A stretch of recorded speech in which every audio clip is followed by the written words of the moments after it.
Zodiac sign क्या होता है, राशि क्या होती है, इसमें बड़ा ज़्यादा कन्फ्यूजन है। हमारी 12 राशियाँ होती हैं। ये 12 राशियाँ हमें कहाँ से मिली? ये 12 राशियाँ हमें अंतरिक्ष से मिली, आकाश। जिस राशि में आपके सूर्य प्लेस्ड है वो आपका ज़ोडिएक साइन है। जिस राशि में आपके चंद्रमा प्लेस्ड है वो आपकी जन्म राशि है। 4 और 8 नंबर, अभी जो रील्स इतनी वायरल हो रही हैं आज के समय में, इतने पॉडकास्ट 4 और 8 नंबर वाले इंसान के लिए डरा दिया है कि तेरे ऊपर शनि है, राहु है, तेरा नंबर खराब है, तो ये है तो वो है। क्योंकि you are ruled by Saturn, तो तुम्हें सारी चीजें लेट या डिलेड ही मिलेंगी, ऐसा जरूरी नहीं है। एक फेमस पर्सनालिटी मुझे ध्यान में आ रही है, if I am not wrong, Saurav Ganguly. इनका डेट ऑफ बर्थ 8 का है। सो फर्स्ट कैप्टन जिसने इंडिया को जीत का स्वाद दिलाया, ओवरसीज जीतना। 4 नंबर की लाइफ क्या है, 4 नंबर वाले ना थोड़े से। सो ऐसे कौन से ज़ोडिएक साइंस हैं जो आपको जल्दी से पैसा दे सकते हैं? If you want to be successful you have to follow these 5 rules. ऐसी कौन सी रेमेडीज है जिससे जल्दी से पैसा आ जाए? ऐसी कौन सी चीजें हैं जो करके जल्दी आप अमीर बन जाओ? सो ऐसे कौन so hello everyone, welcome back to the Tarang show. Guys, आज फिर से हम आपके सामने आ चुके हैं, बट जो आज मेरे साथ गेस्ट हैं उनको बहुत नॉलेज है, उनको बहुत सारी चीज़ें पता है और आज आप लोगों को बहुत सारी चीज़ें बताने वाले हैं। I met him personally today, बहुत अच्छा लगा मुझे और मैं वाइब मैच कर रहा था। आज हमें बहुत कुछ सीखने को मिलने वाला है। सो अबे खन्ना गेस्ट आ रहे हैं। कैसे हैं सर आप? जय श्री कृष्ण जी। जय श्री कृष्ण। कैसे तरंग भाई आप? बहुत अच्छे, बहुत अच्छे। आप बताइए। सो तरंग भाई, सबसे पहले अब स्टार्ट करने से, मैं एक एक्सीडेंटल एस्ट्रोलॉजर हूँ और बहुत ही बढ़िया एपिसोड लेके आने वाले हैं। आप देख रहे होंगे बहुत सारे पॉडकास्ट आप लोगों के सामने आते हैं, बहुत सारी रील्स आप लोगों के सामने आती हैं, न्यूमरोलॉजी, एस्ट्रोलॉजी, इन सब चीज़ों के बारे में। आप सोचते हो कि जल्दी जल्दी मैनिफेस्ट करके आगे कैसे बढ़ना है, लाइफ में सक्सेसफुल कैसे होना है, इन चीज़ों को सीख के। तो इसकी नॉलेज मुझे तो नहीं है। ये फील्ड मेरी रिसर्च नहीं है। सोचते से तो मैं छोटा हो गया। डॉक्टर की पढ़ाई 6 साल करने के बाद भी डॉक्टर आपको हायर डॉक्टर के पास भेजता है, लेकिन एस्ट्रोलॉजर कभी नहीं बोलेगा। उसे लगेगा अरे मैं तो 3 महीने में सब कुछ सीख गया। तो प्रकृति जो है ना, वो हमें बहुत कुछ देने के लिए आई है। कामाख्या के बारे में सुना है आपने? कामाख्या टेम्पल। अच्छा, Kamakhya temple, yes yes of course. So Kamakhya temple में एक महाकुंभ लगता है। इस साल मेरे ख्याल से 22 या 23 जून से लगेगा। हर साल लगता है 3-4 दिन के लिए, जिसमें वो टेम्पल बंद रहते हैं। उसमें ऐसा मान्यता है कि माँ जो है, माँ कामाख्या, अपने मेंस्ट्रुएशन साइकिल के थ्रू निकलती है and she takes the responsibility for creating everything in this universe. माँ कहती हैं कि जो भी चीज़ क्रिएटेड है सब नेचर से मिलता है, 5 तत्वों से मिलता है, that is being created by me. तो बिल्कुल ऐसे ही हमारी जो भूमि होती है ना, लैंड, जिस पे आप लोग आज घर बना रहे हो, भूखंड बना रहे हो, ये भी माँ होती है। सूर्य संक्रांति से 1st, 5th, 16th, 18th, 19th and 11th day भूमि भूजस्वला होती है। मीन्स कि इस समय में भूमि को खोदना मना है। अगर आप ऐसे भूमि पे घर बनाते हैं, ऊपर कैसा भी वास्तु करा लें, जैसा एक प्री मैच्योर चाइल्ड बॉर्न होता है 6ठे महीने में, 7वें महीने में, उसमें कमियां होती है ना, वो नॉर्मल हमारे जैसे नहीं होगा, तो उस घर की एनर्जीज कभी बैलेंस्ड रह ही नहीं सकती। उस घर में कभी भी आपको एनर्जीज बैलेंस्ड नहीं मिलेगी, चाहे आप बाथरूम या कोई भी चीज़ कहीं पर भी स्थित करते हैं। तो सबसे पहले आपको अपने बेस को स्ट्रॉन्ग करना है। पॉजिटिव एनर्जीज रहेंगी उतना आपके लिए अच्छा रहेगा। सेकेंडली, आपने बोला कि अगर एक बाथरूम स्पेसिफिक जगह में सिचुएटेड है तो क्या वो एक्सीडेंट तक की नौबत दे सकता है? यहाँ पर मैं अपनी पूरी जो स्टडी का निचोड़, अपने एक्सपीरियंस का, जो मैंने 13-14 सालों में प्रैक्टिकली एक्सपीरियंस किया है, ऐसे में दशा भी काम करती है। एस्ट्रोलॉजी वास्तु डिफेक्ट होगा, इसमें कोई दो राय नहीं है। ओके। साथ में दशा भी पार्ट प्ले करेगी। अब मैं आपको एक छोटा सा एग्जांपल और देता हूँ। जिनके घरों में साउथ वेस्ट डायरेक्शन में प्रॉब्लम है या जिनका घर साउथ वेस्ट फेसिंग है, वो जितनी बार भी घर बदलेंगे, आप देखना उनका साउथ वेस्ट डिफेक्टेड ही मिलेगा। वो निकल नहीं पाते हैं इतनी इजीली इस चीज़ से। अच्छा। और वो चीज़ आपको उनकी कुंडली में भी मिलेगी। अच्छा। तो ये चीज़, ये इवेंट, सिर्फ ये बोल देना कि एक बाथरूम आए, तो मुझे लगता है कि ये तो सीधा सीधा ऐसा हो गया कि आपने बोला मुझे आज 99 फीवर हम लोग कोरोना है, so to go into the root. सिर्फ ये बोलने से ये तो हम अंधविश्वास और वहम क्रिएट कर रहे हैं, ठीक है। राइट। तो कलर्स की बात होती है, लोग कहते हैं घर में ये कलर नहीं होने चाहिए, ये वाला कलर नहीं होना चाहिए। इनफैक्ट दे आर मिथ कह लो, या मुझे नहीं पता है मिथ है या सच है, कि ब्लैक कलर से दूर रहना चाहिए, ब्लैक कलर को बाय मत करो, वियर मत करो। तरंग भाई, ब्लैक कलर एक, अगर आप एक नॉर्मल जो हमने पढ़ा है उसमें जाएंगे तो ब्लैक कलर जो है वो सबसे ज़्यादा चीज़ों को ऑब्जॉर्व करता है, इसलिए ब्लैक कलर को अवॉइड किया जाता है। जब हम लोगों ने थोड़ा सा और पढ़ा तो पता लगा कि शनि को ब्लैक कलर से जोड़ा गया, तो इसलिए ब्लैक कलर को अवॉइड किया जाता है कि आपके सारे काम, आपने शनि को ही अपने ऊपर धारण कर लिया, आपके सारे काम डिले होंगे। लेकिन अगर आप इसको भी थोड़ा सा एक अच्छे मैच्योर्ड वे में स्टडी करें तो जिनके शनि योग कारक हैं या आपकी कुंडली में बहुत अच्छे प्लेस हैं, आपको जमींदार और बहुत पैसा शनि ही देते हैं, ठीक है, तो आपको ब्लैक कलर पहनना चाहिए, वो आपको अच्छे रिजल्ट्स देगा। आप बहुत बार देखो कितने सारे एक्टर्स हैं जो ब्लैक के अंदर अपनी फोटोज डालते हैं, लॉन्ग कोट्स पहनते हैं और उसके बाद उनकी कायाकल्प हो जाती है। लेकिन जब भी आप किसी नेगेटिव जगहों में जाते हैं वहां पर इन जनरल में ब्लैक अवॉइड करना, क्योंकि इट ऑब्जॉर्ब्स नेगेटिव एनर्जीज।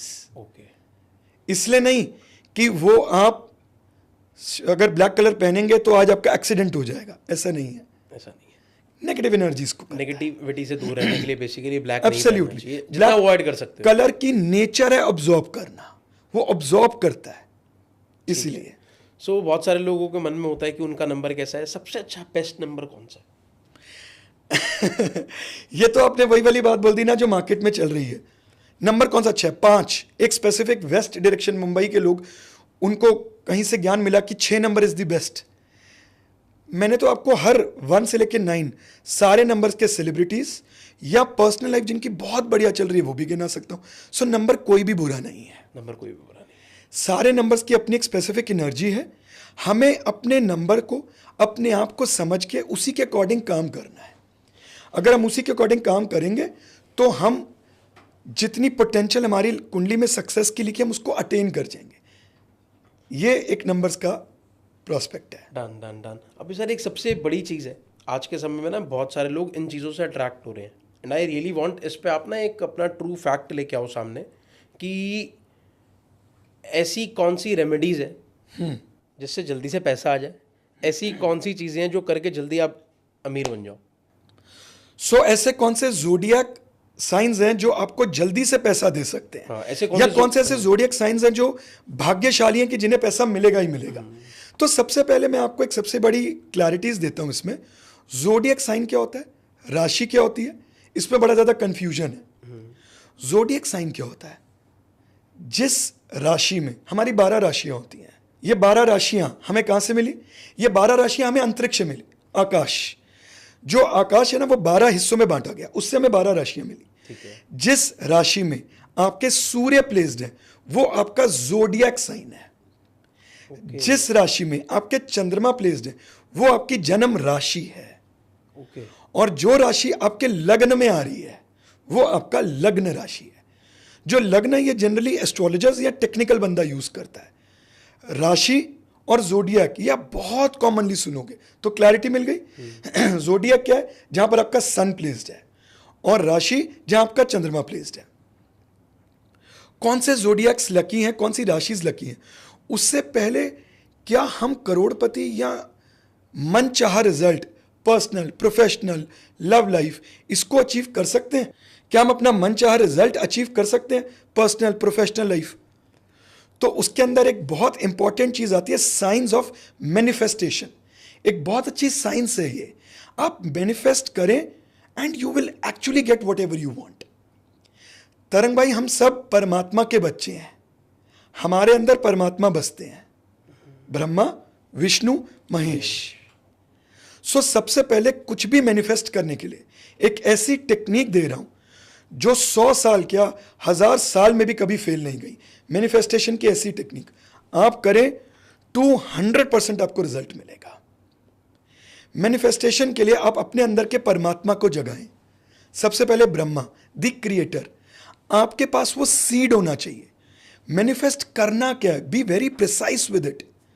मुझे अमीर बनना है, ये बड़ी एक बहुत मास स्टेटमेंट है। मुझे उतना पैसा कमाना है, मुझे विराट कोहली बनना है, मुझे तेंदुलकर जैसा बनना है। Be very specific with your manifestation. मुझे गाड़ी चाहिए, कौन सी चाहिए, बी स्पेसिफिक। एग्जैक्टली मैनिफेस्टेशन में आप यूनिवर्स, इसलिए बोला जाता है कि नोट डाउन। लिखने से क्या यूनिवर्स पढ़ नहीं रहा है, लिखने से आप स्पेसिफिक होते हैं। सो उसको लिखिए। ऐसा होता है। मैं I am doing this manifestation from last 4 years। आप मानोगे हर साल मैं अपना गोल चेंज करता हूँ, तो मैं अपने फ़ोन के वॉलपेपर पे उसको मतलब लिख लेता हूँ पहले, और उसको फिर ऐसा अपना वॉलपेपर लगा लेता हूँ, और जब भी सुबह उठता हूँ या कभी होता है वो मेरे सामने आता है, तो मेरे को याद रहता है कि मुझे ये करना है, ये करना है। एग्जैक्टली तो सबसे पहले be specific with your manifestation. Brahma the creator, create something, what do you want, it should be something which has a meaning. ठीक है। देन विष्णु द सर्वाइवर, इसका मतलब क्या है, you have to make this strategies, planning तो कीजिए। वहां तक पहुंचेंगे कैसे, मुझे पैसा कमाना है, कैसे अनार के पेड़ के नीचे मैं ये दाने दबाऊंगा और कल मेरा खजाना खुल जाएगा। अरे व्हाट इज दिस यार, नहीं होगा।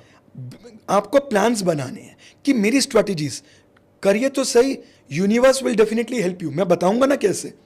Then the Mahesh means Shiva the destroyer, इसका मतलब क्या है, अपने प्लान को रब कर दो। No, the destroyer means achieve your plans. आपने जो मैनिफेस्ट किया उसको आप अचीव कीजिए। जैसे कि एक किसान बोता है, उसके फल को खाता है, खत्म। अब उसी पे एंजॉयमेंट नहीं करते रहनी, अब नेक्स्ट सीड को आप डिग कीजिए, नेक्स्ट सीड को बोइए, दोबारा से उस साइकिल में आइए, नहीं तो आप रुक जाएंगे। तो शिवा मीन्स कि आपने एंजॉय कर लिया, बस मूव अहेड इन लाइफ। आप जो भी चीज मैनिफेस्ट करना चाहते हैं, इसी टेक्निक से एक पेपर पे लिखिए, और रोज रात को 11:11 पे इस मुद्रा में आप नॉर्मल ब्रीथ लेते हुए, कोई डीप नहीं, कोई छोटी नहीं, नॉर्मल ब्रीथ लेते हुए इस मुद्रा में जो भी आपने मैनिफेस्ट किया उसको आंखें बंद करके इमेजिन कीजिए, through your strategies that you are achieving that, you are about to reach. Believe me Taran भाई, दिस इज अ मिरेकल। ऐसा करते मेरे क्रॉस, मेरी स्ट्रैटेजीज में कहाँ कमी थी वो मुझे पकड़ में आ गई कि यार मैं तो ये रास्ता ही गलत कर रहा हूँ। यूनिवर्स ने, मेरे सबकॉन्शियस ने मुझे वो मैसेज दिया। ऐसा हुआ था 2016 की बात है। I was in 12th class that time. So हुआ क्या, मेरा एक फ्रेंड वो न्यूयॉर्क गया। सो उस दिन से मैंने मैनिफेस्ट करना शुरू कर दिया। बिलीव मी, मैं कभी प्लेन में नहीं बैठा था। बिलीव मी, मेरे पास पासपोर्ट नहीं था। पर 2016 में मैंने पहली बार मैनिफेस्ट किया था कि मेरे को यूएस जाना है जी। लोगों का वीज़ा भी नहीं लगता, बहुत मुश्किल होता है कई बार। बहुत सारे लोगों को मैंने देखा है जिनका नहीं लगा वीज़ा। 2018 मैं न्यूयॉर्क में था। आई डोंट नो कैसे। ये मिरेकल्स ही होंगे। एक बड़ी अच्छी, मैं चाणक्य नीति पढ़ रहा था, उनमें उन्होंने बोला to be successful, to achieve something. अब अगर आपने लाइफ में सक्सेसफुल होना है, आपने मैनिफेस्टेशन टेक्निक तो कर दी, but if you want to be successful you have to follow these 5 rules: truth, knowledge, dharma, peace and forgiveness. What do I mean by this? मैं आपको कोई महान व्यक्ति बनने के लिए नहीं बोल रहा हूं। राहु का योग है मेरे दोस्त, मैं किसी को महान बनने के लिए नहीं बोलता हूं, पहले मैं खुद तो बन जाऊं। So truth means at least there should be one relation in your life जिसके साथ आप बहुत ट्रू हैं, अपने इमोशन सारे निकाल रहे हैं, दैट्स योर मदर। बिल्कुल मत सोचे कि मैं बड़ा हो गया हूं, अब इनको क्या बोलूं, इनको तकलीफ होगी, इन्हें समझ नहीं आएगी, मैं तो नेक्स्ट लेवल पे पहुंचूंगा, ये मेरी परेशानी कहां समझेंगे। कीजिए तो सही। Knowledge gain from your father. आप MBBS कर गए, भले वो 10th पास है, आप उनके पास जाएं एंड सुने। रावण संहिता में है ये, सुने। इंद्रजीत, मेघनाथ बहुत बलवान थे, फिर भी ही ऑलवेज बाउ down in front of his father. आपके फादर अपने तजुर्बे की कुछ 2 चीजें भी आपको ऐसी बता देंगे, believe me Taran ji, you will be, आपका नजरिया बदल जाएगा। फॉरगिवनेस, आप जीवन में सोच लीजिए, आपने अपने बच्चों को ना हमेशा फॉरगिव ही करना है। आप उनके साथ टक्कम टक्का नहीं कर सकते, बड़ा दिल रखिए, वो गलतियां करते रहेंगे, आप उन्हें माफ करते रहेंगे, एग्जाम्पल्स और समझाते हुए। Peace, always try to maintain peace with your spouse. घर में शांति नहीं रहेगी ना, फोकस जो है ना यहाँ का वो डगमगाता रहेगा, इधर उधर भटकते रहोगे। कभी बोलोगे मुझे ना स्पिरिचुअल पाथ में जाना है, मीनिंग नहीं पता बट जाना है। मुझे ना वो आजकल बड़े सेंटर्स चल गए हैं, मुझे डिटॉक्स करने जाना है। पीस मेंटेन कीजिए विद योर स्पाउस। अगर लग रहा है कि यार उसके लिए मुझे अपनी थोड़ी सी सेल्फ ईगो छोड़नी पड़ेगी तो लीव इट। इतने से वो आप अंतरिक्ष से नजर भी नहीं आने वाले, पृथ्वी छोटी सी और ईगो इतनी बड़ी, छोड़ दीजिए ना। थोड़ा सा सिचुएशन को समझिए। और धर्म, there are certain siblings in your life जो आपसे सिर्फ लेने आए हैं, तो उन्हें दे दीजिए। मत सोचिए कि यार हमेशा मैं ही क्यों दूं, ये मेरे से छोटा है या मेरे से बड़ा है, मैं ही क्यों दूं। दे के तो देखिए। जब आप ये 5 चीज़ों को कर देंगे ना, बिलीव मी तरन जी, आप बहुत शांत हो जाएंगे। और जो शांत बंदा होता है ना, वो सक्सेसफुल होता ही होता है, क्योंकि उसके माइंड में काम के समय में कुछ डिस्ट्रैक्शन होता ही नहीं, ना कोई घर की सोच, ना कोई पेरेंट्स का वो, और सीख अलग। तो आप सक्सेसफुल कैसे नहीं होंगे, होंगे ही होंगे। कई रिश्ते ना हमसे जीवन में लेने आए होते हैं, इसको बोलते हैं पास्ट लाइफ कर्मास। ये स्पेसिफिक प्लेसमेंट ऑफ सूर्य बताता है। तो मेरे पास एक क्लाइंट आए, वो मुझे बोले कि जी जनरल डिस्प्यूट, मेरे ब्रदर के साथ मेरा डिस्प्यूट चल रहा है, तो मुझे आप बताएंगे कब तक खत्म होगा। धीरे धीरे बात करते करते हम बड़े अच्छे फ्रेंड्स बन गए, रेगुलर हो गए। तो मैंने उनको बोला एक बार कि आपकी लाइफ बड़ी, और ये एक्चुअल बात है 2019 की। तो उन्होंने बताया कि भाई मेरा ब्रदर ऐसे मेरी बैक बिचिंग करता है, जो सब कुछ होता है, मेरे पेरेंट्स को मेरे पीछे से बोलता है, हालांकि तक कि बहुत ऐसी बातें बोली जो कि बिल्कुल भी सुनने में प्लेजेंट नहीं थी। मैंने बोला लेकिन आपका ना एक पास्ट लाइफ कर्म है। अब वो पास्ट लाइफ आप माने चाहे ना माने, but this is a combination what you are having. और इसके लिए आपको ये करना पड़ेगा, आपको ना अपने ब्रदर की हेल्प करनी है। बोला यार ऐसे तो मुझे पॉइजन दे दो, मैं मर जाऊंगा, मैं उसकी हेल्प नहीं कर पाऊंगा। वो आप वाली बात उन्होंने प्लैनेट से जोड़ा। बोले यार ये तो दूसरा राहु है, मेरे सामने कुछ पीछे से कुछ, मैं इसकी हेल्प नहीं कर पाऊंगा। मैंने कहा ठीक है, 1 to all, आप एक चीज कर दीजिए, आप इसकी मैरिज में ना कोई मेजर पार्ट प्ले कर दीजिए। इसकी शादी आपके बिना या आपकी हेल्प के बिना अच्छी नहीं होगी। तो दे बिलोंग टू एक स्पेसिफिक रीजन से बिलोंग करते थे, बिहार साइड से, रांची के थे। तो मैंने बोला आप इसमें पार्ट प्ले कर दीजिए। तरन भाई बिलीव मी, उन्होंने मेरी ये बात मान ली बड़े भारी मन से, क्योंकि एक दोस्ती और एक रिस्पेक्ट थी।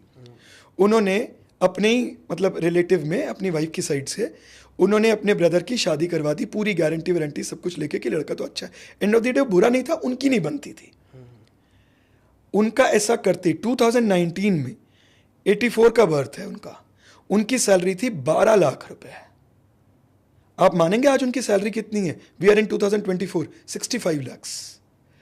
क्योंकि उनका मार्स 10th हाउस से कनेक्टेड था। 10th house is related to the profession. Past life के साथ मंगल के अंदर कुछ ना कुछ ऐसा पेंडिंग कर्म आ रहा था जिसको उन्होंने पूरा करना है। और ये आप कैसे पढ़ सकते हैं? कर्म विपाक, बहुत अच्छी पुस्तक है, जिसमें लॉर्ड शिवा माता पार्वती को हर ग्रह एक पर्टिकुलर नक्षत्र के अंदर होने से पास्ट लाइफ में क्या लेके आ रहा है उसको समझाया गया। ओके। तो उनका ये पेंडिंग कर्मा पूरा होते ही उनका प्रोफेशनल लाइफ कहां से कैसे बढ़ी, इस ग्रोथ को आप कुछ टर्म देना चाहोगे? मेरे पास तो एक एक्चुअल में एक एग्जाम्पल ही है ये, कि ऐसे पास्ट लाइफ काम करती है। अभी ना ये चीज़ सुन के मेरे को थोड़ा सा गूज़बम्स किस चीज़ पे आया, किस पॉइंट पर आया, मैं आपको बताता हूँ। कि अभी जो आपने शिव जी और माता पार्वती बताया कि वो हमारे एक स्पेसिफिक किसी बुक में बताया गया है, तो हमारा सनातन धर्म कितना वास्ट है। बहुत ज़्यादा कर्म संहिता में बहुत डिटेल बताया गया। और देखिए ये जीता जाता एग्जाम्पल हुआ मेरे साथ। तो बोलिए आपकी कैसे नहीं मानूंगा मैं एस्ट्रोलॉजी। मैं मजबूर हो गया सिर्फ इसलिए कि मेरी जमा पूंजी वेस्ट करा दी, एस्ट्रोलॉजी ने, मैं जीरो हो गया था, मेरी जमा पूंजी वेस्ट करा दी। मैंने बड़े ट्रस्ट से उनसे पूछा कि क्या मैं इन्वेस्ट कर दूं पैसा? उन्होंने बोला कर दे। और आपके यहीं वैशाली के अंदर एक जगह है, वो ब्लॉक हो गई पूरी और मेरे पैसे जीरो हो गए। मैं कभी भी काम नहीं करना चाहता था मैं हमेशा से चाहता था बैठ के खाऊंगा रेंटल इनकम बनाऊंगा, ये करूंगा वो करूंगा। तो ये भी एक स्पेसिफिक प्लेसमेंट है। मून से 3rd हाउस में अगर आपका एक स्पेसिफिक प्लैनेट बैठे तो आप इमोशनल डिसीजंस लेंगे, और जो कि इंटेलिजेंस के बियॉन्ड होगा, जो कि गलत होगा तो मैंने सफ़र किया और मैं इसमें घुसा। ये साइंस अच्छी नहीं है, बहुत अच्छी है। और हमारी जो ग्रंथ है, आपको ज़रूर अपने हर क्वेश्चंस के आंसर्स वहाँ मिलेंगे ही मिलेंगे। आप थक जाएंगे, उनके आंसर्स आपको नहीं मिलेंगे। आपको उनके ऐसा नहीं होगा कि आप बोले कि यार हमें मिसलीड कर रहे हैं। राइटर मिसलीड थोड़ा सा अपनी समझ से कर सकता है जिसने कन्वर्ट किया, बट ग्रंथ में कोई कमी नहीं है। Beautiful. Means be a believer, be a अच्छा मैनिफेस्टेशन करो, सब कुछ अच्छा होगा लाइफ पे। देखिए, मैं ये कहता हूं कि आप सनातन धर्म में, हिंदू धर्म में बिलीव करें या ना करें, ये आपके ऊपर है, लेकिन एक बार इससे ज़रूर पढ़ें। किसी चीज़ के भी अगेंस्ट बोलने से पहले या किसी चीज़ के भी अगेंस्ट जाने से पहले एक बार उसके थ्रू से निकले। हर चीज़ के पीछे एक रीज़न है। हमारे शास्त्रों में या पुराने ज़माने में बोला गया, दही चीनी घर से खा के निकलो तो अच्छा होगा। अब मैं आपको इसका लॉजिक बताऊं। दही को शुक्र से जोड़ा गया और चीनी भी शुक्र की ही होती है। जब आप दही चीनी खाते हैं तो आप अपने वीनस को बहुत स्ट्रांग कर लेते हैं। शुक्र कौन? शुक्राचार्य, जिनके पास संजीवनी विद्या थी। ठीक है, संजीवनी विद्या समझते हैं ना? संजीवनी विद्या थी। अब ये तो हमने पढ़ लिया। अब हम कहेंगे यार इससे क्या ही हो रहा है। जब आप ऐसा खाते हैं तो आपका पित्त, काफ, पित्त, वात, हमारी बॉडी डिवाइडेड होती है, तो आपका पित्त बैलेंस्ड रहता है। आपके हार्मोन्स, आपके पित्त में एग्रेशन, एंग्जाइटी, वो सब कंट्रोल्ड हो जाते हैं। तो जब भी आप कोई एग्जामिनेशन, इंटरव्यू या कोई भी ऐसा काम करने जा रहे तो यू आर काम, स्टेबल, फोकस्ड। वो घबराहट में आप भूल नहीं जाएंगे। आपको पता है एग्जामिनेशन हॉल्स में 90% लोग एक्साइटमेंट में पेपर गलत कर जाते हैं। अरे वाह, पेपर हमें तो ये भी आता है, ये भी आता है, राइट, भूल जाते हैं। उसमें एक दो चीजें रह जाती। तो दही क्या करती है? वो एक्साइटमेंट, पित्त को balance. I remember this thing. मतलब मैं एग्जाम देने गया था, 10th क्लास की बात है। I was very excited. मेरा एक फेवरेट सब्जेक्ट था वो, उसके बहुत ईजी क्वेश्चन पेपर आया था। सो पीछे का पेज में 2 क्वेश्चन थे 10-10 नंबर के, वो मैंने छोड़ ही दिए। मेरे को याद ही नहीं रहा कि वो भी करने हैं। ये हुआ मेरे साथ। तो ये इसलिए बोला गया दही चावल। सो दही चावल क्या करता है? पित्त बैलेंस। सो इसको आज आप मिथ बोलें या इसको आप आयुर्वेदा से लें, जो भी हमें अपने ग्रंथों से मिली। अच्छा, मिथ और ये इस चीज़ की बात हो रही है तो ये मिथ है या सच है मुझे नहीं पता, आप बताओगे। कि हम लोग बोलते हैं कि आप किसी भी डेथ से आ रहे हो, किसी के संस्कार से आ रहे हो, आप वापस आते हो, सो आपको सबसे पहले नहाना है। अगर मैं बाहर ऑफिस जाना है मेरे को, मान लो मैं किसी यहाँ दोपहर को गया और मेरे को बार ऑफिस पहुँचना है, तो क्या पहले मैं घर आके नहाऊंगा? नहाए तो अच्छा है। ओके। तो अब इसका रीज़न क्या है? मॉडर्न डे में रीजनिंग दे देता हूँ। क्योंकि जब आप वहाँ जाते हैं तो वहाँ पर बैक्टीरिया, वायरसेस, गलत चीज़ होती है जो आपके साथ चिपक जाती हैं, आपके कपड़ों पे, उस पे। आप उन्हीं हाथों से खाओगे। कोरोना वायरस ने हम सबको सिखा दिया। उससे पहले तो शायद मेरी ये बात भी कोई ना मानता, अरे कौन सा वायरस। अब लोग कहते हैं हाँ वायरस तो होते हैं, तो वो आपके साथ चिपकते हैं। अब आप एक इसका साइंटिफिक, एस्ट्रोलॉजिकल एंड वैदिक दृष्टिकोण समझिए। मैं जब भी साइंटिफिक बोलता हूँ ना, मैं उसमें वेदास को भी लेता हूँ, क्योंकि वो भी एक साइंस है, रिसर्च्ड साइंस। ठीक है। जब जल, पानी जो होता है ना, वो एक ऐसा, उसके अंदर ऐसे मॉलिक्यूल्स होते हैं जो बहुत जल्दी एनर्जीज को ऑब्जॉर्ब करते हैं। ठीक है। जब आप पानी को अपने हेड पे डालते हैं, अपने सर पे डालते हैं, तो आप एक्सटर्नल एनवायरनमेंट से कुछ मिनट के लिए कट जाते हैं। So your body, soul and mind gets detoxed and relaxed.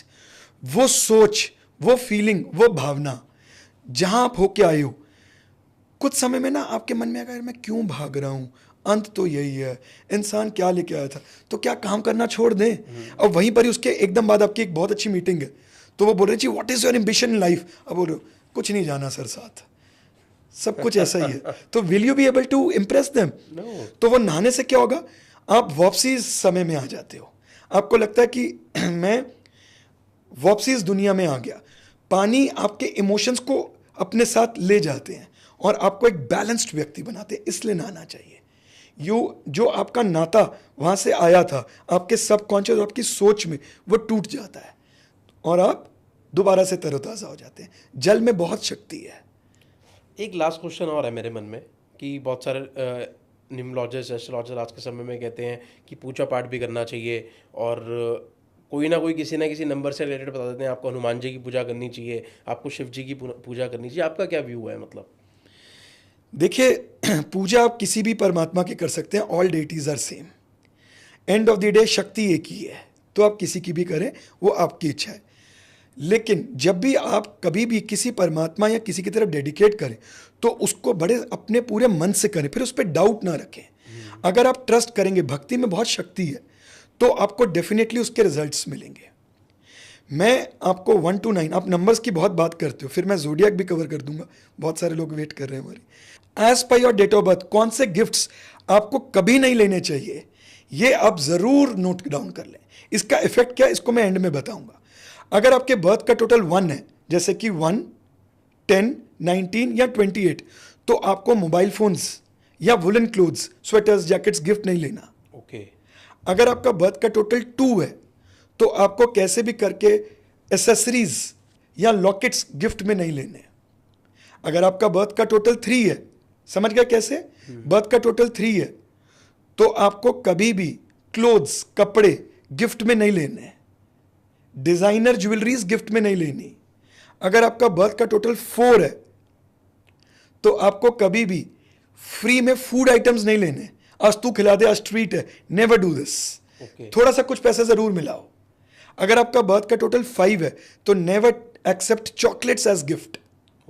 अगर आपका बर्थ का टोटल 6 है तो नेवर एक्सेप्ट होली बुक्स या god idols as a gift. अगर आपका बर्थ का टोटल 7 है तो never accept direct cash as a gift. आजकल तो बहुत आसान आ गया, बोल पेटीएम कर दे, बट डायरेक्ट नोट नहीं लेंगे, कैश नहीं लेंगे। अगर आपका बर्थ का टोटल 8 है तो try to avoid taking electronic items, या फिर आप एक आदत और हटाए, कभी भी अपने पैर को ऐसे ना शेक करें, ये खास ध्यान रखें। अगर आपका बर्थ का टोटल 9 है तो आप कभी भी wrist watches and clocks gift नहीं लेंगे। इन चीजों का खास ध्यान आपको रखना है। इसका रीजन क्या है? इसका रीजन क्या है? मैंने क्यों मना किया कि मोबाइल फोन्स और वुलन क्लोथ्स नहीं लेने? Mobile phones number 1 is being dominated by Surya, और सूर्य को आप मोबाइल फोन्स क्या, राहु की आइटम्स, सो सूर्य राहु को मिलाने से ग्रहण योग क्रिएट कर देते हैं। आप देखिएगा ऐसा मोबाइल फोन या किसी ने भी लिया हो तो एक्सपीरियंस कीजिए, उस मोबाइल फोन या तो वो कुछ समय में चोरी हो जाएगा, आपको तकलीफ देगा, या आपके साथ ना आपकी प्राइड एक होती है ना हमारे अंदर, एक सेल्फ रिस्पेक्ट, लाइमलाइट, उसमें एक बार दाग जरूर लगेगा। इसलिए आपको वो चीज अवॉइड करनी चाहिए। ऐसे ही हर किसी के पीछे एक ना एक रीजन है। Okay okay, right. और रीजन जानने के लिए तो आपको मिलना भी पड़ेगा सर से, है ना? और कौन से zodiac signs are bound to be rich, कौन से जोडियक साइंस ऐसे हैं जो आसानी से अमीर बन जाते हैं? तो जोडियक साइंस एक ब्रॉडर प्रोस्पेक्ट है, इसको थोड़ा सा नैरो डाउन करते हैं। ऐसे लग्न जो कि आसानी से अमीर बन जाते हैं, उनको भाग्य मिला। अगर आपका जोडियक, आपकी राशि इनमें से नहीं है तो भी घबराना नहीं, मैनिफेस्ट कीजिए और बाकी कॉम्बिनेशंस देखिए। लेकिन ऐसी राशिज जो मैंने देखी जिनको कुदरत ने भाग्य दी है वो हैं लियो, टॉरस, लिब्रा एंड स्कॉर्पियो। ये 4 ऐसी राशिज हैं जो इजीली अमीर बन जाती हैं, जिनका भाग्य उनके साथ है। कुदरत ने उनको, जैसे हम कहते हैं ना कि जो आज किसी बहुत बड़े सेलिब्रिटी के घर पैदा हुआ तो उसको वो इजीली मिल गया, तो ये राशिज वालों को इजीली सक्सेस या पैसा मिल जाता है। आई एम लिब्रा, इजीली मिल जाता है, इनको ज़्यादा मेहनत नहीं करनी पड़ती। आप मुझे बता भी रहे थे शायद कि you started working at the age of 18, today you are 25। फिर नीचे गाड़ी का जब आपने नंबर के लिए पैसे दिए तो मुझे बोलने की जरूरत नहीं है। राइट। सो राशिज which are bound to be rich are Taurus, Libra, Scorpio, Leo. इनको इनका भाग्य सपोर्ट करता है। और अगर आपकी राशि इनमें से नहीं है तो आपके बाकी प्लैनेटरी प्लेसमेंट्स, बहुत सारे वेल्थ योगास, राज योगास आपकी कुंडली में बताते हैं कि आप किस हाइट तक पहुंच सकते हैं। डरना नहीं है, अगर आपकी ये वाली राशियाँ नहीं है तो, ये वाली आपकी नहीं है तो आप ये नहीं है कि आप अमीर नहीं होने वाले, आप लोग होंगे। हर किसी का एक टाइम है और हर किसी की अपनी मैनिफेस्टेशंस पावर है, और हर किसी की एक लिमिट है।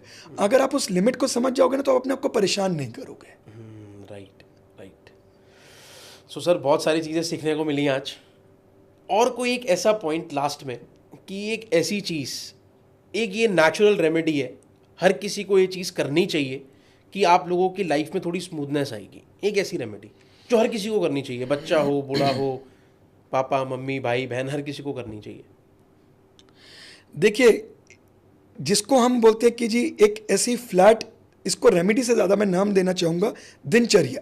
आप अपने दिन के अंदर एक ऐसा रूटीन फॉलो करें एंड बिलीव मी, आपको इससे बहुत अच्छे रिजल्ट्स मिलेंगे। सो फ्लैट, आपका कोई भी डेट ऑफ बर्थ है, आपके कोई भी लग्न, आपकी कोई भी राशि है, आप दिन में 3 बार आकाश तत्व जानते हैं आप, हम 5 तत्वों से बने। आकाश तत्व बाइंड्स ऑल एलिमेंट्स। आकाश गंगा को भी आकाश तत्व ही संभाल के बैठे हुए हैं। तो आप दिन में 3 बार, इजी है, after breakfast, after lunch and after dinner, आप खुले आकाश में जाएं। अगर आप बिल्डिंग्स में काम कर रहे हैं तो 5 मिनट के लिए बालकनी में चले जाएं and just thank the universe for what they have given you. हमेशा हम मांगते हैं, एक बार थैंक करके देखिए। Have you seen many celebrities, cricketers, ये बहुत बार ऊपर देखते हैं। ये कुदरत है, कोई भगवान को करता है, कोई ऊपर ऑलमाइटी को, कोई अपने अपने हिसाब से। आप ये करके देखें, इससे क्या होगा, आपके मन में ना जो भी कुछ ख्याल या कोई भी चीज डिस्ट्रैक्शन के लिए आ रहा होगा वो झट से खत्म हो जाएगा। Very nice, very nice. ये आप जरूर करके देखें। So everyone do this. और आज के पॉडकास्ट से आई होप आप सब लोगों ने बहुत कुछ सीखा होगा, समझा होगा और अपनी लाइफ में अप्लाई करोगे। So thank you Abhay sir, it was really nice listening you. बहुत ही अच्छा लगा। पर्सनली मैंने तो अपनी बहुत सारी चीज़ों से रिलेट भी किया, जो मैं आपसे बाकी थोड़ा सा अभी अलग से पूछ लूँगा, है ना। सो गाइस, बिलीव करो, बिलीव करना इंपॉर्टेंट है। I got this tattoo over my arm in 2018। मैंने यहाँ बिलीव लिखवा दिया था और उस पर सोच लिया था कि कुछ भी करना है, बिलीव करना है हर चीज़ पे। जब जब मेरे को डाउट होता है, नहीं, believe in your self, you can do it. ये जो पावर है ना हमारे अंदर की, ये सबसे ज़्यादा इंपॉर्टेंट है, राइट, सबसे मेन है। और जब आप एक नेगेटिव सिचुएशन में होते हैं, जब आप एक नेगेटिव सिचुएशन में होते हैं, तो उस समय में ना आप ये चीज़ें सुनते तो हैं बट अप्लाई नहीं कर पाते। उस समय में काम आते हैं यंत्र। तो हमारे शास्त्रों में जाते जाते यंत्र कॉपर में क्यों दिए गए जानते हैं आप? नहीं। क्योंकि कॉपर जो होता है ना, वो एक बहुत अच्छा कंडक्टर होता है। बिजली की वायर्स में भी कॉपर होता है, कॉपर यूज होता है, राइट। तो कॉपर में जब एक सिद्ध व्यक्ति, एक अच्छा, एक प्योर सोल, और जो कि बहुत सारी पॉजिटिविटीज को अपने अराउंड रखता है। मैं एक्चुअल में ना इन चीज़ों के काफ़ी पहले बहुत फेवर में था, फिर एक टाइम पे बहुत अगेंस्ट आया and ultimately I am sitting in front of you. मैं इन जनरल में भी देखता हूँ लोगों के ना बहुत डिफरेंट व्यू पॉइंट्स रहते हैं। कोई कहता है एस्ट्रोलॉजी है, कोई कहता है नहीं काम करती है, कोई कुछ, कोई कुछ। मैं एक सिंपल सी चीज़ बोलूँगा, किसी भी चीज़ के जजमेंट से पहुँचने से पहले उसमें एक बार उतरना ज़रूरी है। So this is my experience जो मैंने गेन किया जब मैं इसके अगेंस्ट आया। So I was being misleaded by an astrologer, और मैंने अपनी सारी जमा पूंजी एक जगह पे लगा दी थी और वो फंस गई। ओके। तो मुझे लगा कि यार मैं ना लोगों को बचाऊंगा अब, और लोगों को बताऊंगा कि एस्ट्रोलॉजी के, मैं तो कोर्ट के केस तक जाने की सोच बैठा। अच्छा। सो जब मैंने इसका मटेरियल इकट्ठा किया तो मुझे पता लगा कि यार एक्चुअल में हिंदू संस्कृति एक हमारे लिए वरदान है। ये किसी को वहमों में डालने के लिए नहीं है, ये अंधविश्वास के लिए नहीं है। हर चीज़ के पीछे एक रीज़न है। मे बी जो भी हम ग्रंथ पढ़ते हैं वो सब ट्रांसलेटेड है, तो राइटर ने अपनी इंटरप्रिटेशन में 2 बातें, 2 रीजनिंग खुद से डाल दी, बट जो रियल कॉज है इट रिमेन्स दी सेम। जैसे बांस का, बैम्बू स्टिक का जलाना हमारे धर्म में अच्छा नहीं माना जाता। The scientific reason is it is cancerous, इससे कैंसर होता है। अच्छा, कैंसर फैलता है। तो अब वहां पर जब आप पढ़ रहे हो, उसका रीजन कुछ भी हो, तो आप बोलोगे यार इसके पीछे की साइंस क्या है। अरे छोड़ो ना, जो आपको रीजन मिल रहा है, आपको एक चीज मना की गई, इट इज बीइंग जस्टिफाइड। जब तक आपको उसका लॉजिक्स मिलता है, आप उस चीज को तभी मानते हो। यही सोच के मैं जब इसमें घुसा तो मुझे पता लगा कि प्रकृति हमें बहुत कुछ देने आई है, उसको एक ग्रैब करो। जितनी आपके अंदर एक कैलिबर है, आप उसको ग्रैब कर सकते हो। आज आपने कभी नॉनवेज नहीं खाया, तो आप कैसे बता सकते हो कि उसका टेस्ट अच्छा है या बुरा है? मैं नहीं खाता नॉनवेज बचपन से, तो मैं तो उसकी बुराई करूंगा। True, right. जो खाता है वो उसकी अच्छाई करके, उसके अपने स्पेसिफिक रीजंस होंगे। तो एक चीज को पहुंचने से पहले आपको उसमें घुसना पड़ेगा। ओके। तो ऐसी मेरी जर्नी स्टार्ट हुई। Very nice. तो मेरे को तो वो जो आपने बताया आप एक्सीडेंटली बने हो एस्ट्रोलॉजर, मेरे को तो उससे ये समझ आने आ गया है कि आज बहुत कुछ फैक्ट्स एंड फिगर्स हमें पता चलने वाली हैं। सो आई होप हमारी सारी जनता को मज़ा आने वाला है आज। सो एक मेरे मन में आता है सबसे पहले, जब भी एस्ट्रोलॉजी, न्यूमरोलॉजी, किसी भी चीज़ की बात होती है कि ना बहुत सारी चीज़ें हो चुकी हैं मार्केट में और लोग हो गए कंफ्यूज कि किसके पास जाएं, कौन ठीक है, कौन सही है, कौन गलत है, कुछ नहीं पता किसी को। सो आपका इसके ऊपर क्या व्यू है? देखिए, सबसे पहली चीज़, ये कन्फ्यूजन्स क्रिएट क्यों हुआ? जिस समय में मैं एस्ट्रोलॉजी सीख रहा था ना, उस समय में यूट्यूब का, मोबाइल फोन्स का ही ज़माना नहीं था, सिर्फ वो बटन वाले आए थे, वो बटन वाले।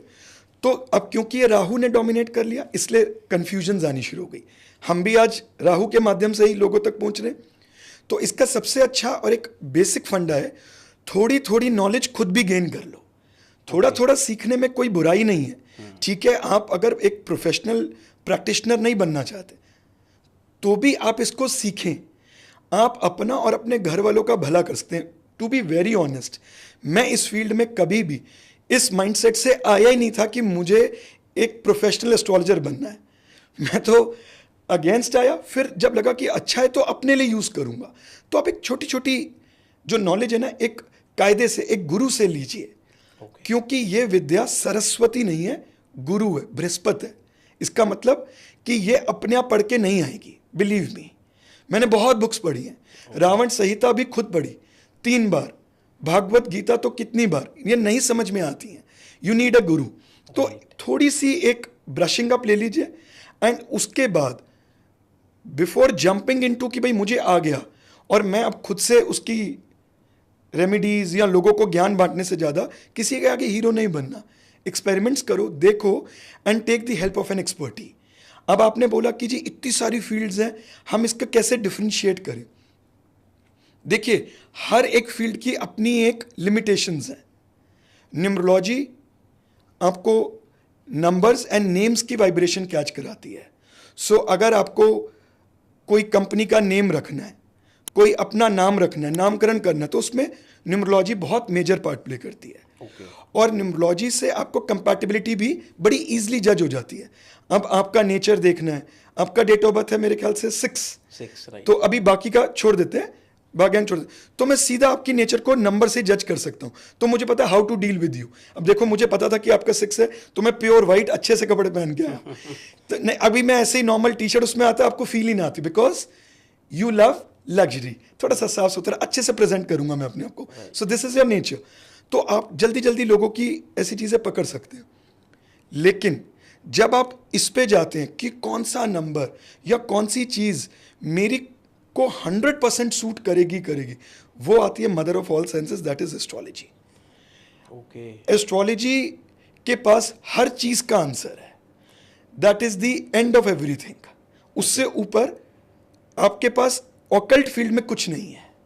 ठीक है, तो जैसे अभी आपने एक मेरे को 6 नंबर से रिलेटेड एक छोटा सा हिंट दिया।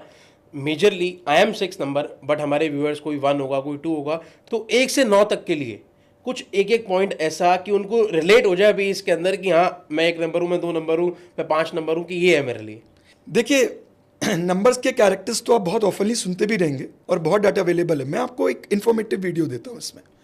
अगर आप चाहते हैं कि आप 1 to 9 है और इस साइंस का फायदा उठाना है, तो आप 4-5 बातों का ध्यान अपनी लाइफ में डाल लें as per your date of birth. जो भी 1 नंबर, 10 नंबर या 28 के बॉर्न है, जिनका टोटल 1 पे आ रहा है, ठीक है, ऐसे लोगों को कभी भी लेट नहीं उठना। जब भी सन 30 डिग्रीज को क्रॉस कर जाएगा, उससे पहले पहले आपको उठना है। And never accept woolens as a gift. Woolens जी, जैसे जैकेट्स, पुलोवर्स एक्सेप्ट नहीं करने। 2 नंबर वाले बड़े इमोशनल होते हैं। इनके इमोशंस 2, 11, 29, 20, ये सारे 2 नंबर में आ रहे हैं। अभी मैं फ्लैट नंबर्स कवर कर रहा हूं। अब अगर हम 20 की बात करें तो उसके आगे 0 आ गया। 29 की बात करें, उसका भी टोटल 2 आता है, लेकिन उसमें 9 जुड़ गया, तो उसके अंदर स्पेसिफिकेशंस चेंज हो जाएंगी। बट क्योंकि इसका टोटल 2 है, तो इमोशंस तो हैं। अब जब भी हम इमोशंस की बात करते हैं तो हमारे मन में एक ही फीलिंग आती है। इमोशंस यानी कि रोना धोना ज़रूरी नहीं है। कई लोग आप देखोगे कि इमोशनली डिसीजन लेके अपने आप को रिज़ाइन डालाते हैं। मैं आज रिज़ाइन कराया, क्यों? मुझे अच्छा नहीं लग रहा था, वहाँ का वाइब्स, एनवायरनमेंट मेरा अगेंस्ट था, मेरे बॉस ने मेरे सेंटिमेंट्स को टच कर दिया, तो 2 नंबर। इमोशनल थोड़े से ज़्यादा, तो इनको रुलाना कोई मुश्किल बात नहीं है।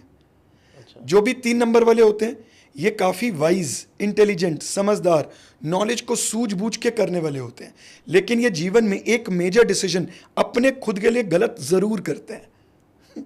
लोगों को एडवाइस बहुत अच्छी देंगे, नॉलेजेबल भी होते हैं, इंटेलिजेंट भी होते हैं, लेकिन खुद के लिए एक गलत डिसीजन ज़रूर लेंगे। 4 नंबर, ये नंबर को बोलने से पहले मैं एक मेरे मन में क्वेश्चन भी आ गया, वो आपने कवर करना है साथ साथ।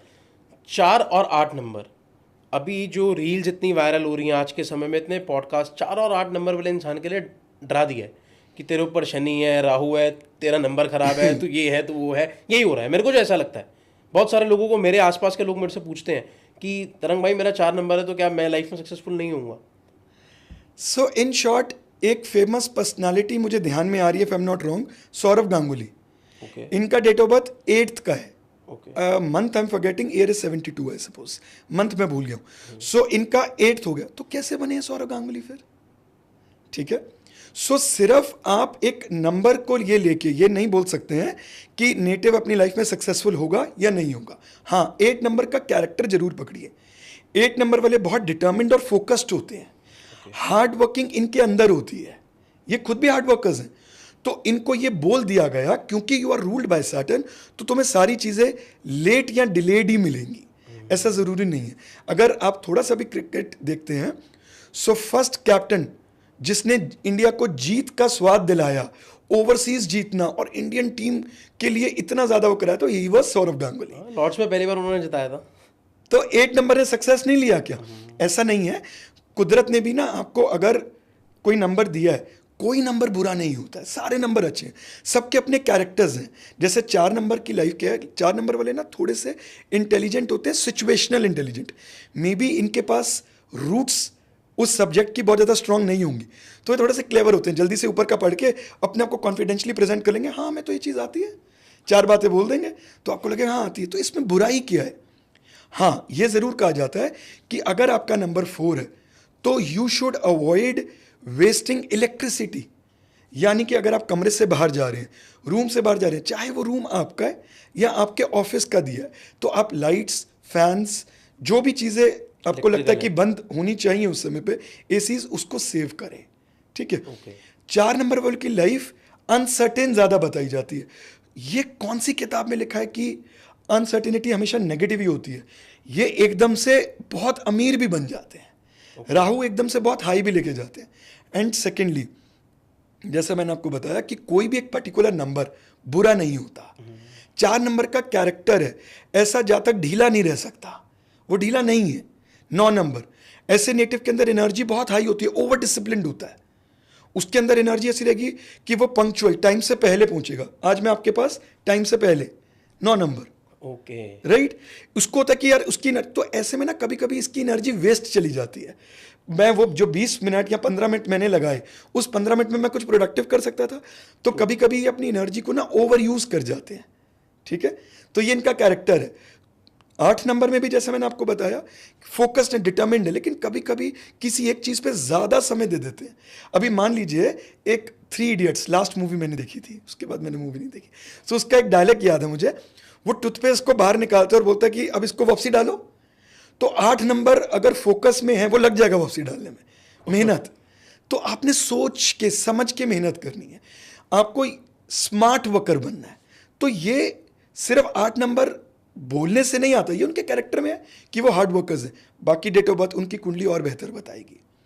7 नंबर वालों को एक चीज का खास ध्यान रखना होता है, इनके कैरेक्टर में क्या है, ये खुद भी बहुत डाउन टू अर्थ होते हैं और ये सामने वाले को भी वैसा ही समझते हैं जैसा खुद है, सबको अच्छा, क्योंकि खुद की फीलिंग ऐसी है।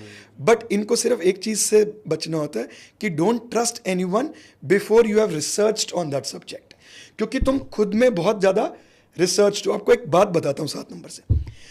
तरंग भाई, जब मैं इसके अगेंस्ट तैयार कर रहा था ना, ये सब्जेक्ट्स के अगेंस्ट था मैं, तो मेरे एक क्रॉस आई एक बुक जिसके अंदर ना, जैसे हम सीबीएसई पढ़ते थे तो गांधी टेलीमार्क्स लिखा होता था ना स्टार्टिंग में, तो एक बुक आई, उसमें पाइथागोरियन स्कूल के बारे में लिखा था। पाइथागोरस थ्योरम तो आपको पता ही है, उसके बिना मैथमेटिक्स नहीं होता। सो पाइथागोरियन स्कूल में एक रूल था, उसमें एडमिशन लेने के लिए you have to go through a very tough exam. लेकिन जिनका डेट ऑफ बर्थ 7 है, उनको वो एग्जाम देने की जरूरत नहीं पड़ती थी। अब इस विद्या ने मेरा अटेंशन डाइवर्ट किया। इतने बड़े स्कॉलर, अगर उन्हें भी नंबर्स में कुछ एनर्जीज मिल रही हैं, यानी कि कुछ तो रहस्य है। और फिर मेरा सोचने का नजरिया उस दिन से बदला, चेंज हुआ। तो 7 नंबर बहुत डीप, पाताल से चीजें ढूंढ के ले आते हैं। Very good for occult science. Okay मेरा मूलांक 7 है। ओके सॉरी, भाग्यांश। ओके 5 नंबर रह गया। 5 नंबर के बारे में क्या बोलूं, उसके बारे में तो सब अच्छा अच्छा ही सुनते हो आप। 5 ये 5 वो, 5 की कमी गिना दूं? एक कमी गिना दो। 5 नंबर वाले अच्छे होते हैं, इसमें कोई दो राय नहीं है, हम्बल होते हैं, हर किसी से बात करते हैं। बट ये एट टाइम्स उतने विटी नहीं रह पाते, जिस सिचुएशन में इनको बोलना होता है ना, उस समय में बोल नहीं पाते हैं। यार काश हम उसको ये जवाब दे देते, काश हम उसको ऐसा, ये बाद में जरूर सोचेंगे एक बार कि हम उसको ऐसा बोल देते तो कितना बढ़िया रहता।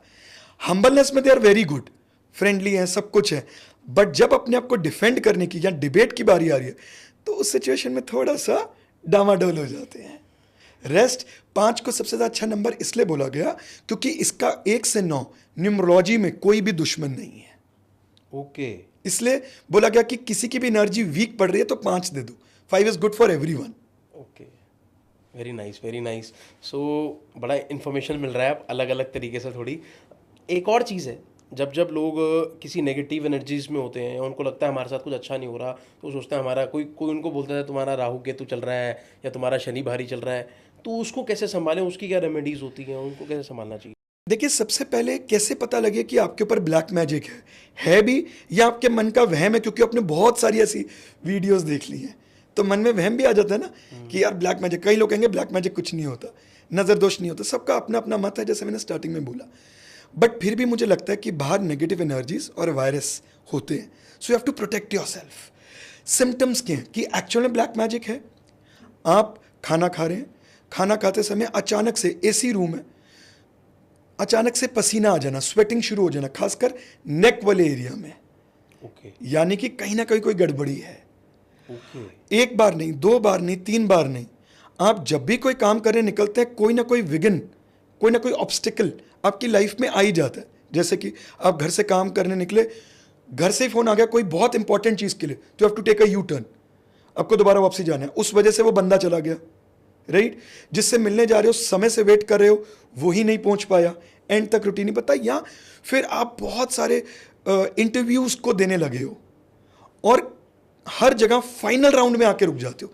फाइनल राउंड पहुंच रहे यानी कि आपकी काबिलियत है, राइट। सो ये वाली चीज। या फिर मेन, घर में किसी को भी कोई हेल्थ इशू है, बार बार चेक कराने जा रहे हैं, कोई रीजन नहीं मिल रहा, लेकिन ठीक भी नहीं हो रहा है, तो ये समझ लीजिए कि कुछ ना कुछ नेगेटिव एनर्जीज का प्रकोप है। अब वो किसी ने किया है या आपने कैच कर लिया, आपकी हर किसी की एक इम्यूनिटी होती है, तो आपकी कुंडली आपकी इम्यूनिटी बताती है। सो इट डिपेंड्स कि क्या आपने खुद से कैच किया है या आपने किसी पे किया है।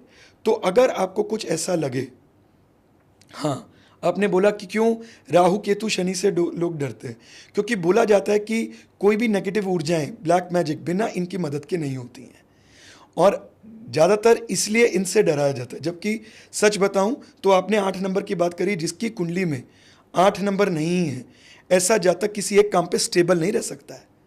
जिसके जीवन में 2, 5, 8 नहीं है, डेट ऑफ बर्थ में कहीं भी 2, 5 एंड 8 मिसिंग है, ऐसे नेटिव को कभी भी प्रॉपर्टी रिलेटेड अपने लिए ना ही इन्वेस्टमेंट ना ही बिजनेस करना चाहिए। ओके, जिसकी कुंडली में सिर्फ 8 है, 2 और 5 मिसिंग है, तो ऐसा जातक इन्वेस्टमेंट या प्रॉपर्टी के काम में आएगा, या तो उसकी प्रॉपर्टी किसी कोर्ट केस में फंस जाएगी या सालों साल उसे रिटर्न ही नहीं देगी। मान लीजिए 2012 में खरीदी 1 करोड़ रुपए की थी, 2022 में है तो आज भी 1 करोड़ रुपए की है। तो इसलिए लोगों ने 8 नंबर को शनि से जोड़ा और शनि से बोल दिया कि राहु शनि आ गए तो आपका सिर्फ अनिष्ट ही होगा। फिर भी एक फ्लैट रेमेडी, अगर आपको लगता है कि आपके ऊपर ब्लैक मैजिक है या आपकी राहु की महादशा चल रही है, सैटर्न की महादशा चल रही है, and you are going through your toughest time, तो आप क्या करें? इसके अलावा भी अगर आप बहुत ज़्यादा एस्ट्रोलॉजी, न्यूमरोलॉजी को डीपली नहीं जानते, फिर भी लाइफ में बहुत ज़्यादा स्टैग्नेंट और प्रॉब्लम से घिरे हुए हैं, पर्सनल, प्रोफेशनल, किसी भी टाइप की, तो ये आपके लिए रामबाण इलाज है। एक ऐसा मंत्र जो महाभारत के समय से भी सबसे श्रेष्ठ माना गया। ओके, आप करके देख ले, मर्जी है, मुझे बहुत फर्क पड़ा है इससे। ओम कृष्णाय वासुदेवाय हरे परमात्मने प्रणतः कलेश नाशाय गोविंदाय नमो नमः।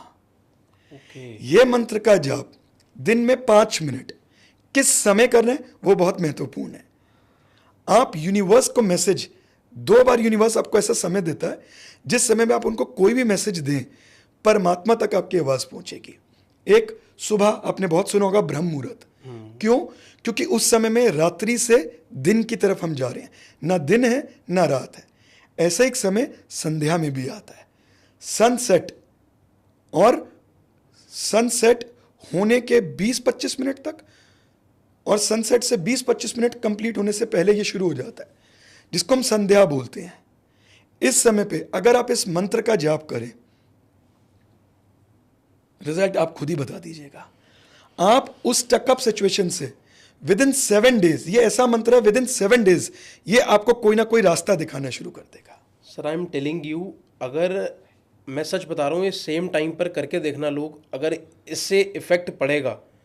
सर अगर अभी इस पॉडकास्ट को एक इंसान देख रहा है, 100 देख रहे हैं, 1000 देख रहे हैं, 1 लाख देख रहे हैं, ये सिचुएशंस आज के समय में 50% से ज़्यादा लोगों के साथ है। This I believe. मुझे नहीं पता ये सही है या गलत बोल रहा हूँ मैं, बट ऐसा है, क्योंकि मेरे आसपास, I am into marketing field, तो मेरे आसपास बहुत लोग रहते हैं, तो कुछ ना कुछ ऐसी सिचुएशंस में है वो लोग, कुछ ना कुछ। तरंग भाई, अगर आज मुझे आपसे काम करवाना है, आप आजकल के यंगस्टर हो, तो हो सकता है मुझे आपको प्लीज करने के लिए बहुत समय लगे। क्यों ना सीधा आपके फादर साहब से दोस्ती कर ली जाए, उनको बोलूं तो वो जल्दी प्लीज भी हो जाएंगे, क्योंकि वो एक पिता हैं, वो मुझे भी वैसे देखेंगे और जल्दी से आपसे काम भी करा लेंगे। तो प्लैनेट से जब आप डर रहे हैं, तो क्यों ना उनकी डीटी को पकड़े, सीधा आप परमात्मा के उस शरण में जाएं। आपको किसी से डरने की जरूरत नहीं है। और मंत्र हमारी बॉडी में ऐसे जनरेट करते हैं वाइब्रेशंस कि हमारा सबकॉन्शियस भी खुल जाता है, अपॉर्चुनिटीज भी आनी स्टार्ट हो जाती हैं। ओके।